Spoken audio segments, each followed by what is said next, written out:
আপা শুনছেন ফকর মিয়ার বাড়িটা চেনেন না? পাশের বাড়ি 2 বাড়ির পরে। কোন পাশের বাড়ি? ওই পাশে।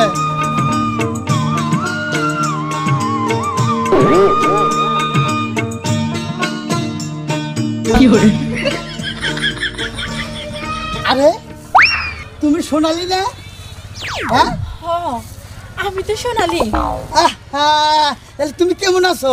হ্যাঁ আমি ভালো আছি, তুমি কেমন আছো? হ্যাঁ হ্যাঁ হ্যাঁ হ্যাঁ, কত বছর পর তোমার সাথে দেখা হইলো, এই স্কুল জীবনে কলেজ জীবনের দেখা।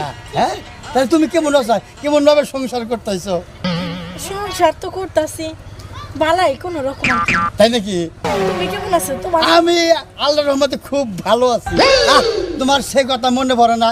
স্কুল জীবনে কত তোমার কোলে বসে যে আমি ঘুম পাচ্ছি, তোমাকে বাদাম ছিলাই আমি খিলাইছি, আইসক্রিম খিলাইছি।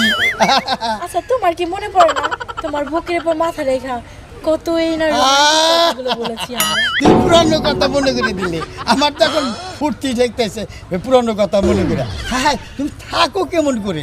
আমার তো তোমার ঘুমাইলেই তোমার কথা খালি মনে পড়ে, এই স্কুল জীবনে কলেজ জীবনে, তোমার জন্য এই যে পার্কে যে আমরা বেড়াইছি, তোমার জন্য কতই না কান ধরে দাঁড়ায় রয়েছি স্কুলের বারান্দার মধ্যে। হ্যাঁ হ্যাঁ তুমি তো ফুচকা আমারে ছাড়া খাওয়াই নাই, তোমার আমি খিলাই দিছি, তুমি আমারে খিলাই দিছি। কি একটা রোমান্টিক, মনে হয় যেন প্রেমের চুয়ে পড়ছে এই ছাত্র জীবনে।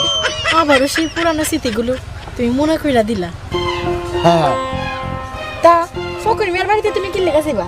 আরে ফকর মিয়ার বাড়িতে যাবো, আমার একটা ছেলে আছে বিয়ার উপযুক্ত। ফকর মিয়া আবার বলছে যে ওর পাশের গ্রামে বলে একটা মেয়ে আছে, এটা দেখবার দিকে যাইতেছি। তোমার ছেলে তা তো তোমার হয়ে গেছে? হ্যাঁ বিয়ার উপযুক্ত হয়েছে। তা তোমার ছেলে মেয়ে কি? আমারও তো একটাই মাইয়া, আমার মাইয়া ওই বিয়ার উপযুক্ত হয়ে গেছে। বলো কি? একটা আরো তো খুশির খবর হয়ে গেল গা। তোর ফকরের বাড়িতেই যাবো না, তাহলে এক কাজ করি, তোমার মেয়ে দিয়া আমার ছেলে দিয়া বিয়ে করে দেই। আরে তাও তো আমরা একটা বিয়ে হয়ে থাকতে পারবো, আসলে কি? আসা যাওয়ার মধ্যে থাকি। তোমার আমার সম্পর্কটা শুধুমাত্র একমাত্র তোমার বাপের লেগেই হইলো না। দূরু আমার বাপ ওটা একটা পাজির লোক।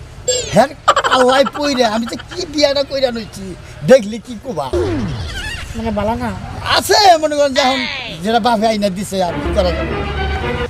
তা ঠিকই কইছো। তাহলে যাই ফকর মেয়ের বাড়িতে আর আমি যাবোই না। তাহলে ধরো মিষ্টি যা তুমি রেখে দাও, নিয়ে যাও বাসায়। হ্যাঁ তাহলে যাই। হ্যাঁ